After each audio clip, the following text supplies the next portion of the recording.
Pernah kebayang gak sih gimana jadinya kalau sahabat terdekat seorang raja, orang kepercayaan nomor satunya, malah jadi musuh paling berbahaya? Nah, hari ini kita bakal bedah kisah Thomas Becket, sebuah drama di mana kesetiaan pada negara beradu langsung dengan kesetiaan pada Tuhan.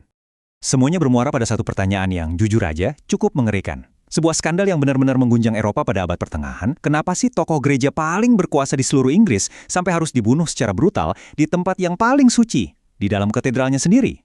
Coba deh bayangin suasananya. Tanggal 29 Desember 1170, cuaca dingin, tiba-tiba pintu katedral Canterbury yang megah didobrak paksa. 4 kesatria, orang-orang kepercayaan Raja Henry II, masuk dengan satu misi yang brutal dan jelas, menghabisi nyawa uskup agung mereka. Tapi, buat ngerti kenapa pembunuhan ini bisa terjadi, kita harus mundur sedikit ke belakang. Soalnya, sebelum jadi musuh bebuyutan, uskup agung dan raja ini tadinya adalah sahabat karib. Oke, kita masuk ke bagian pertama, tangan kanan raja. Ini mungkin agak sulit dipercaya kalau kita lihat akhir ceritanya ya, tapi Thomas Becket itu awalnya adalah teman paling dekat sekaligus penasihat paling dipercaya oleh Raja Henry II. Mereka berdua ini ibarat otak dan kekuatan di balik kerajaan Inggris saat itu. Dari tahun 1155 sampai 1162, Becket itu jabatannya Lord Chancellor. Ini bukan posisi main-main loh, ini jabatan paling tinggi di kerajaan. Dialah yang efektif menjalankan roda pemerintahan buat sang raja. Di titik ini, loyalitasnya 100% tanpa keraguan buat raja dan mahkotanya. Nah, disinilah titik baliknya. Tahun 1162, Raja Henry bikin keputusan yang dia pikir cerdas banget, tapi ternyata jadi sebuah kesalahan fatal. Dia nunjuk sahabatnya sendiri, Becket, jadi uskup agung Canterbury. Harapannya, biar bisa ngontrol gereja dari dalam. Tapi yang terjadi justru sebaliknya. Sebuah loyalitas baru tumbuh di dalam diri Becket, dan perjalanan ini, sayangnya, akan berakhir dengan pertumpahan darah di tahun 1170.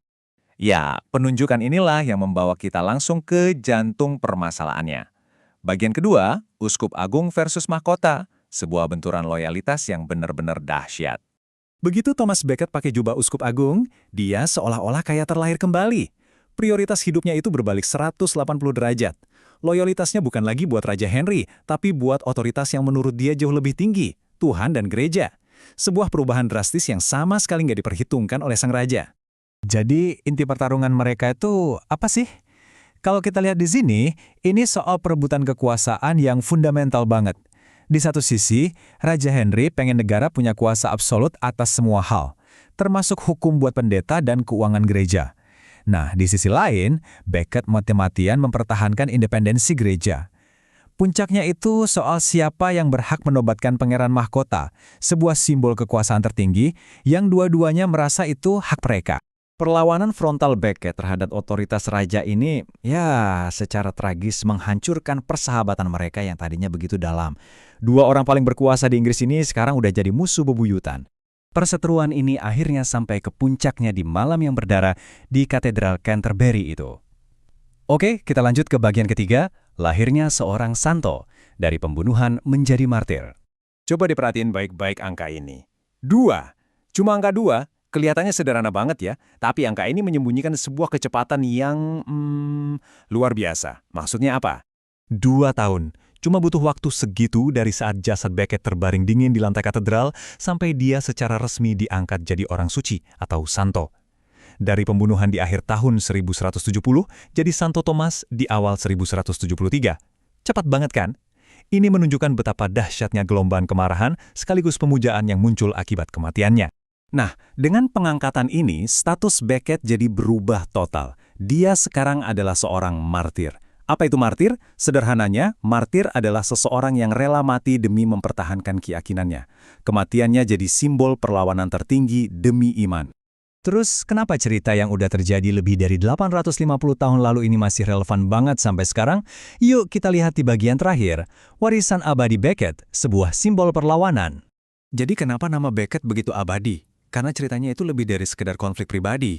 Dia jadi simbol abadi pertarungan antara kekuasaan gereja dan kekuasaan negara. Warisannya kuat banget sampai dia dihormati sebagai santo oleh gereja Katolik dan Anglikan, dan makamnya jadi salah satu tujuan ziarah paling penting di Eropa. Tapi yang terpenting, kisahnya jadi pengingat abadi tentang betapa mahalnya harga sebuah keyakinan. Dan pada akhirnya, kisah Thomas Becket ini meninggalkan kita dengan satu pertanyaan universal yang rasanya nggak akan pernah lekang oleh waktu. Di mana sih kita harus menarik batas antara loyalitas kita kepada negara dan kesetiaan kita pada hati nurani kita sendiri? Sebuah pertanyaan yang mungkin patut kita renungkan bersama.